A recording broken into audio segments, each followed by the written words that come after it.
I'm going to single-handedly fix the internet. What could possibly go wrong? Well, What? we have to talk about what just happened. No, we don't. We're just gonna move on. And when did you get the death threat? I don't know. The day after the mosque interview. We know that an Islamic trend is to build large mosques on the cherished sites of conquered lands. You're talking about Cordoba.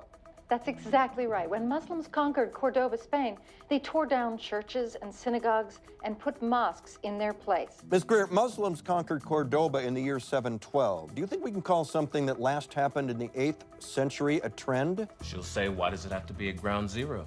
Anyone being honest about the prospect of a mosque being built so close to ground zero would say it instinctually feels wrong. Is it legal? Of course it is. Is it wrong? Of course it is. It should be built somewhere where the 9/11 families don't have to feel the agony of having a shrine to their loved ones stomped upon. All over America, we're seeing the influence of creeping Islam. We are? What about those who would impose Sharia law?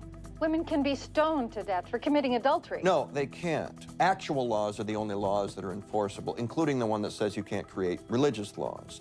And the U.S. is in no more danger of coming under Sharia law than it is the rules of Fight Club. Let me ask you something. Muslims the world over are fighting a civil war over the direction Islam is taking. Are you going to be stationed at the door of that mosque to turn radicals away? Can you guarantee that the current imam is going to be the same imam 10 years from now? It's worth pointing out that it's not a mosque, it's a community center. I'm not sure why you think that makes it better. What business does a community center have in the religion business? And then pivot to the larger point. I want the art and graphics reviewed 3 times before air.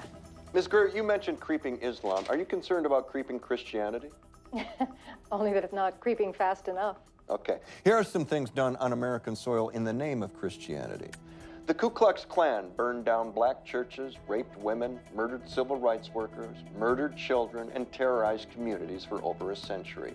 The neo-Nazis all acted and continue to act in the name of white Christian supremacy. The Army of God fatally attacks abortion clinics and doctors across the country. The Covenant, the sword, and the arm of the Lord targets local police and federal agents. The federal building in Oklahoma City, the attempted assassination of Ronald Reagan, and the successful assassinations of Martin Luther King, John F. Kennedy, John Lennon, and Abraham Lincoln, all perpetrated by Christians. Ms. Greer, we weren't attacked by Muslims, we were attacked by sociopaths, and I, for one, would join you in protesting a community center for the criminally insane. But no one is suggesting building one.